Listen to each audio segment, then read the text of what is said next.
네, 이번에는 또 어떠한 식초를 만들어 주실지 딱 눈에 티나는 게 사과가 보이거든요. 네. 요즘에 또 제철이 사과잖아요. 맞아요. 네. 제일 사과 맛있을 식초를 만드시려는 거죠? 그렇죠. 제철 사과 3kg과 레몬 1개, 설탕과 생이스트를 준비하세요. 설탕은 사과 무게의 10%, 생이스트는 사과 무게의 0.1%, 밑줄 쫙 그으시고요.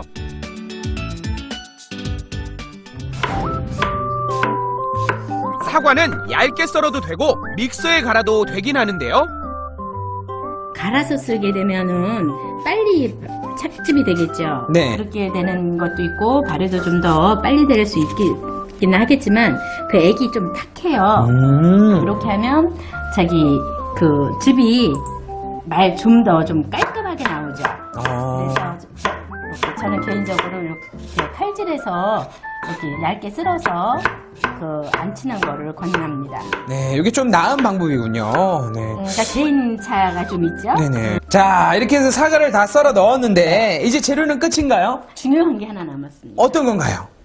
여기 지금 남아있는 이게 뭐죠? 레몬인데요, 이거는? 네. 네, 아니, 왜 이렇게 사과 식초에 레몬을 넣는 이유가 있나요? 이거 넣는 이유는 사과는 쓸어 놓으면 공기 중에 쓸어 놓으면 갈변이 되잖아요. 네네. 갈변을 방지하기 위해서 이 레몬을 한 개나를 쓸어 넣으면 네. 그 갈변을 방지할 수 있습니다. 그래서 아, 그렇다면 이 사과의 비율과 레몬의 비율은 어떻게 맞추면 될까요?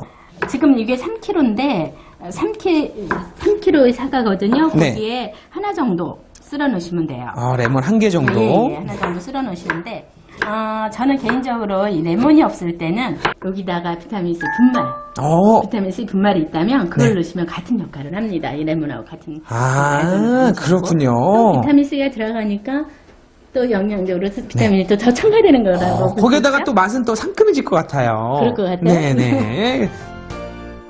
복습해보죠. 사과가 3kg이니까 설탕은 사과 무게의 10%인 300g, 생이스트는 0.1%인 3g을 넣고 설탕과 생이스트가 완전히 녹을 때까지 골고루 섞습니다. 용기에 사과를 담을 때는 7-80% 정도만 채우세요. 발효 과정에서 가스와 기포가 생기기 때문에 빈 공간을 만들어줘야 합니다. 용기 입구를 무명천으로 덮고 그 위에 뚜껑을 살짝 올린 후 그늘진 곳에서 25도의 온도를 유지하며 열흘간 발효시키는데요. 알코올 발효가 잘 됐는지 확인하는 방법 또 한 가지. 시큼한 술 냄새가 나고 떠올랐던 사과가 아래로 가라앉으면 알코올 발효가 끝났다는 뜻입니다. 이거를 또 면보에 걸러서 그다음에 이제 초를 안 쳐야 되거든요. 네. 네. 발효된 사과술의 30%가량 되는 종초를 넣고 초산 발효시키세요. 이틀에 한 번씩 초막을 깨며 3주 정도 기다리면 새콤달콤 사과 식초가 완성됩니다. 자, 이번에는 어떠한 작업인가요? 네. 지금은 이제 다 완성된 식초를 이제 보관하기 위해서 병립하는 순서인데요. 병립이 뭔가요? 병립이라는 거는 이렇게 병에다가 그 식초를 담아 놓는 걸 우리가 병립이라고 그러는데 이렇게 깔때기에다 이렇게 놓으시고 네. 하시는데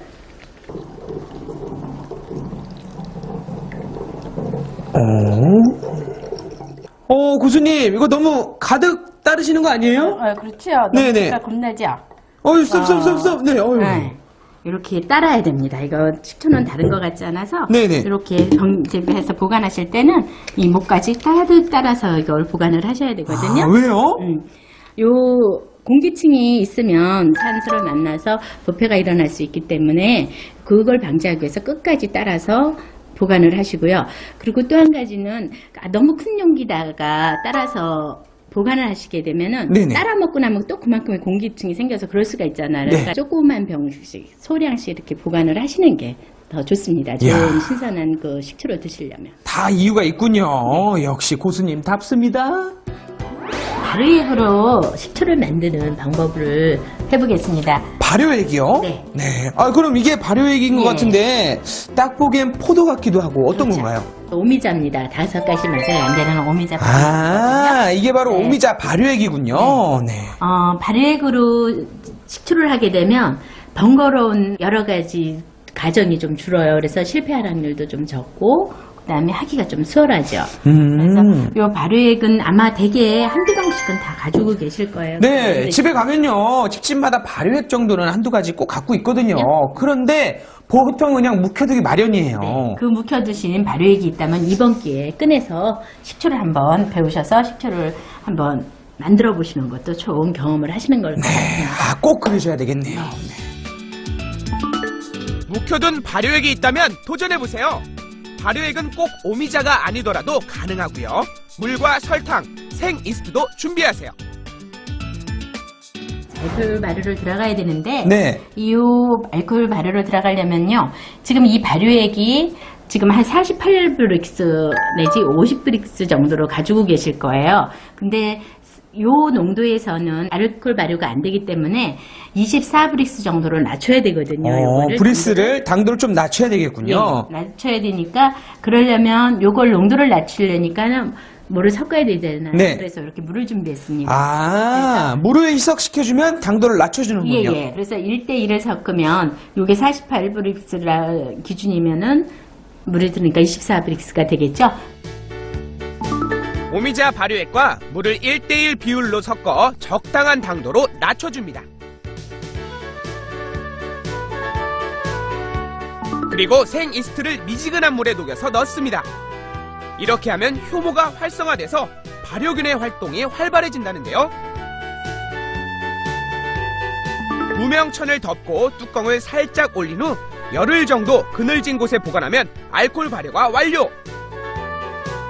오미자 술이 완성됐으니 이제 식초로 만들어야겠죠?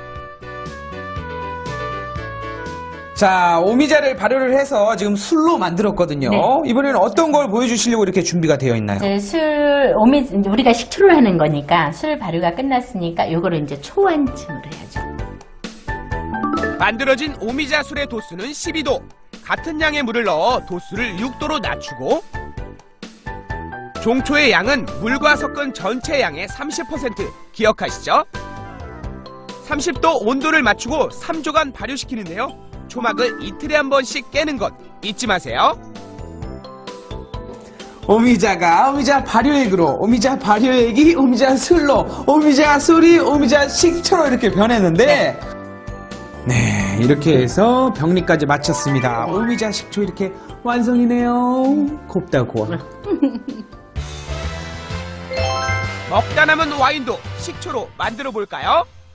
어떤 또 발효 식초를 만들어 주실지 기대가 되는데, 요거는 와인이잖아요. 그렇죠. 와인. 네, 와인을 남은 와인. 마시면서 식초를 만들 건가요? 한 잔 드릴까요? 네, 좋죠. 요거는 네. 요새는 와인 문화가 많이 일반화됐으니까 네네. 아마 가정에도 먹다 남은 와인이 있으실 경우가 있을 거예요. 설마 혹시 와인으로 식초를 만드시겠다고요? 와인으로 버리지 마시고 이걸 가지고 아주 질 좋은 아주 손쉽게 그것도 식초로 만들 수 있습니다. 와인을 이용하면 알코올 발효를 할 필요가 없겠죠? 남은 와인과 물, 종초만 있으면 준비 끝! 먼저 소독한 용기에 와인과 물을 1대1 비율로 넣습니다. 이유가 다 있죠? 이게 알코올 농도가 네. 한 아까 13도로 1대1로 했으니까 6.5도 그 계산상으로 하면 6.5도의 와인이라고 보시면 네, 되죠. 물을 똑같이 1대1로 희석을 시켰으니까 네. 이제 도수가 내려갔겠군요, 네, 반으로. 종초를 넣고 용기 입구를 덮은 후 30도 온도에서 2달 정도 초산 발효가 되도록 기다려야 합니다. 정성 어린 마음으로 기다리는 것이 발효 식초 만들기의 필수 요소랍니다.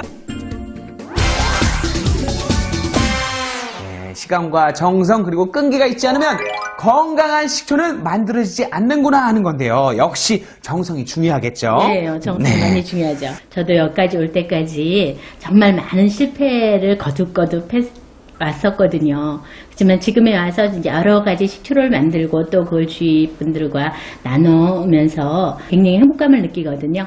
여러분도 꼭 한번 도전해 보시길 빌겠습니다. 그래서 당신을 발효식초의 곳으로 인정합니다. 내가 바로 발효식초 고수! 식초 한 모금만 더 주세요.